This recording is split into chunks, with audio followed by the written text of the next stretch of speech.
تا چې د جنگ درشي پتن کړه منګ به کفن په سر تړو میدان ته ځونه څه د یعقوب نارې دي ولس پاسون کړی خالی لاس جنگ ته ځینه ته د ملا صاحب د لاس نه ښه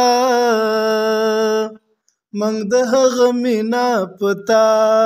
کو شیرینه جنگ ته به ته ولې ځې یاره منګ دا کاږه بریتونه څه ته پرېښي دینه په دین محمد شیخ صاحب ځان دم کړه چې د نظر نشي د تورې پګړۍ ولونه بیا لیونی نعمت څه وایي زلمي خو ویني په سیالۍ میدان ته ځینه ځوانۍ مسؤلیتونه څه د ظلمو له بنډار ولوېدې شیرینه